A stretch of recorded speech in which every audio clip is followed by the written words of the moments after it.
Hello, ladies and gentlemen. Today we're going to be working on shifting these sine and cosine waves. So we're going to start remembering these transformations that we've been talking about throughout this entire year and how the graph moves according to those little clues in the equation.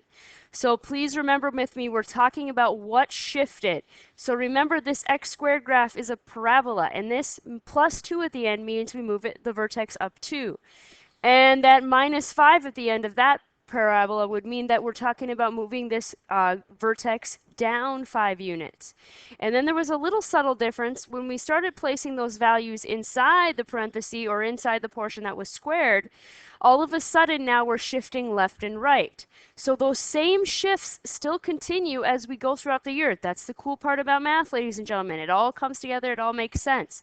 So all of these shifts are working for us here, and they're still the same. Now we're just going to do them to the sine and cosine waves. So here's what you need to get in your notes in terms of the title: graphing sine and cosine functions with vertical shifts. So we're going to be shifting up and down. So the first thing you may want to get into your notes after that title are some basic steps that we've been working through each and every time, but today we're adding one, okay? We're going to add a shift in there. So remember, we've been talking about equations with sines and cosines in them, the sine and cosine function, and that part is noted here and here. And remember, this A right here tells you the amplitude. So the first thing we do is figure the amplitude of each graph.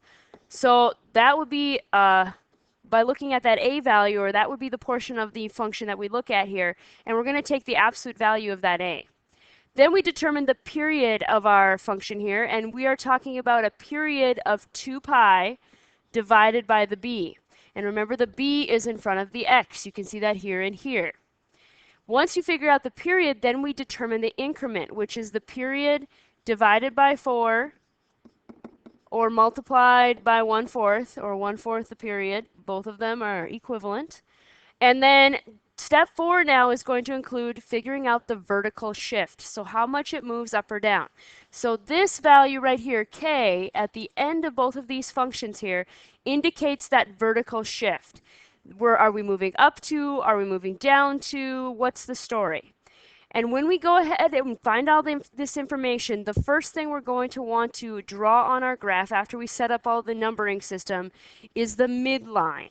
And the midline, that idea that we've looked at before, that midline is the middle there of that wave, okay? So we need to figure that out first, and then we use the rest of the information to graph. So here we go. We're going to do a couple examples. Here's the first one. Y equals 3 sine of 2x, and then minus 2. So remembering our clues here, the amplitude is this A value. The amplitude is the height of the wave. So we're graphing for an amplitude of 3. The period is 2 pi divided by the B value. The B is in front of the x, so 2 pi divided by 2. If we reduce that, we get a value of pi. So we're going to watch this wave for a length or a period of pi. The increment is how we number this. We're going to take the pi, the period, and divide it by 4. So that's the same thing as pi over 4, or 1/4 pi. Now the vertical shift is new to us. This is the new part today. And that's located here. This one is telling me that we're going to go down 2, or that it's a -2 for that vertical shift. So when we go ahead and set up our axes here, or set up our graph, we're going to need to remember that this guy shifts down 2. So here we go. I'm going to go ahead and draw my axes. Here's my y. And now because this graph is shifting downwards 2, most of that action is going to be occurring underneath the x-axis. So I'm going to place my x-axis a little bit higher here, not smack dab in the middle. And then this is your x-axis here. And then this is your y again. And now we go ahead and number this. So how should I figure out where this amplitude goes and the vertical shift? We usually would start by labeling that amplitude on there. But remember, this guy is shifted down 2. So before we do that, we need to go ahead and go down 2 on our y-axis and now draw a horizontal line with a color here. And I think I'm going to dash mine. There we go. Whoops. Now function on the smartboard here. We're going to go ahead and Label this as -2, okay? That value is -2. That's the vertical shift. That means this whole wave is going to be happening down there at that -2. So think about this with me. If we're going to have an amplitude of 3, that means we're going to have a wave height of 3. So that means that this red line here is the midline. And I need to go 3 above and 3 below this midline. So with a different color now, I'm going to go 3 below, 1, 2, 3, and draw another set of dash line here. So if I went 3 below the -2, that means this is occurring at -5.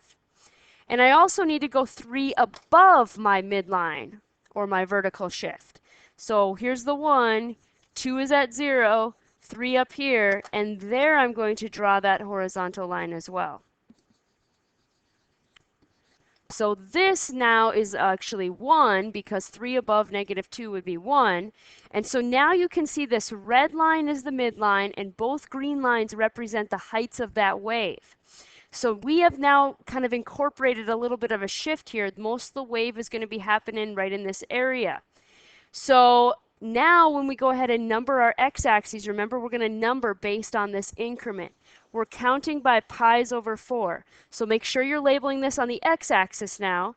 This is 1 pi over 4. This would be 2 pi over 4. This would be 3 pi over 4. And this would be 4 pi over 4. And then on the other side, -1 pi over 4, -2 pi over 4, -3 pi over 4, and -4 pi over 4. Okay, so we've numbered, we've set up our amplitude, we've set up our midline. Now it's time to actually draw the graph. So I'm going to take a different color here because I have kind of a color coding system happening. And I'm going to go ahead and draw in this wave. Now remember, sine is the function that starts at 0 or in the middle. Because we've shifted downwards, we're not going to start on the x-axis. This red midline is our new x-axis. So we're going to start at the 0 or at that midline. So I'm going to place my first dot right there on the y-axis, but on the midline as well. Okay? And then that sine wave, remember, goes up. So it's going to go all the way up to the height, maximum height of the wave over my next increment, which is pi over 4. Then on 2 pi over 4, it's going to come back down and hit the midline again. Then under 3 pi over 4, it's going to go bottom out. And then on 4 pi over 4, it hits the midline again. So notice it stops where it started, okay? It ends and it stops in the same place, at that midline. And then on the other side, we're going to continue this trend. We need to go down, though, for this one, and then up to the midline under -2 pi over 4. Then maximum height. Make sure you have drawing and you're hitting that dot right on that amplitude mark, okay? Make sure that you're hitting that dot. And then back to midline. So when you sketch in your wave, it will go up, down, up like this, and we'll go ahead and place arrows on either end. The arrows are important, and that is a picture of this shifted sine function, okay?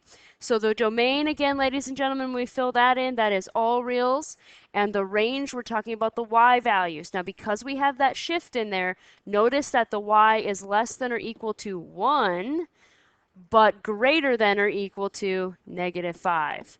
So it's occurring between 1 and -5. That's because there's a shift and our wave had a height of 3. So now let's look at another one. This is number 2 example. This one is a little different. Make sure you get this one in your notes. A little bit tricky. We're going to find the amplitude, period, increment, vertical shift, find everything we can about this graph. So the amplitude here, again, is always found in front. That is a -1. Now you can't have a wave height of -1, so my amplitude is 1. However, the fact that that is negative is really, really important. That tells me that this guy is reflected or flipped over. So our setup is going to look similar, but the way we start plotting them is going to be different. So now let's look at the period. 2 pi over the b is in front of the x, so that's 2 pi over 4. If I simplify that, 2 over 4 is 1/2, so this is pi over 2. or 1/2 pi. And now the increment is us taking that value, that pi over 2, and go ahead and dividing it by 4, which is the same thing as multiplying it by 1/4 if you want to think about that. So you're taking 1/2 pi divided by 4, so a half divided by 4 is the same thing as 1/8 of a pi. Okay, so pi over 8. And now the vertical shift, at the end, we're going to shift up 1 for my midline. So now it's time to set up our axes. I'm going to draw in the x-axis. Because my shift is upwards, I'm going to make sure that my y-axis has a little bit more room up there. I like it. And now I'm going to go ahead and draw in the shift. So I'm shifting up 1. So that means I'm going to draw that midline, that middle line at 1. So this is 1 and this is the midline. That's the middle. And again, my amplitude is also 1. So that means my wave can go above this 1 mark and below this 1 mark by a unit of 1. So I can go up to 2 or down to 0. So I'm going to go ahead and mark those with some horizontal lines here so I can hit those marks. So I'm going to label this one with a 2 and this one with a 0.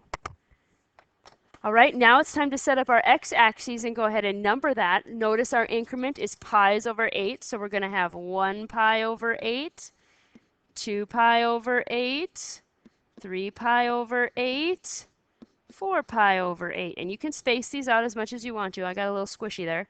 And negative pi over 8, negative 2 pi over 8, negative 3 pi over 8, negative 4 pi over 8. So one period that's positive and one period over there on the negative side. And now we can go ahead and place our values. We have this all set up. Now remember, this is a cosine. And cosine always starts up high. So normally we would draw our first dot at the very top, which would be at the 2, right? But because this is negative, that means he's flipped over. So rather than starting super high, he's actually going to start super low. So what's the lowest this thing can go? Down to 0 right here, right? That's the lowest he can go. So my first dot I'm going to place at 0. And then I can't go any lower. So over my next measurement, I'm going to go up to hit the midline. Over the next mark, I'm going to hit my peak of my wave. And then over the next mark, I'm going to hit that midline again. And then over my last mark, I'm going to hit the bottom of that wave. And I'm going to keep doing that on the other side. I was at the bottom, so the only option I have is to go back up, then top out, then back down to the middle, then hit the bottom. Now remember, this guy is going in between these marks, so make sure you curve him back up here and put some arrows on it to make sure that you show how this function is really moving, okay? So domain and range, again, the domain is all reals, and the range, what are the y values doing? The y is less than or equal to 2 is the maximum height there, and then greater than or equal to 0, so all the y values are between 2 and 0, including 2 and 0, okay? So this is what we're talking about. We're going to put that shift in there. We're going to draw that midline in a new place, but our amplitude and how we find everything still change it, or still is the same. Nothing changes there. It's just we're changing that location, okay?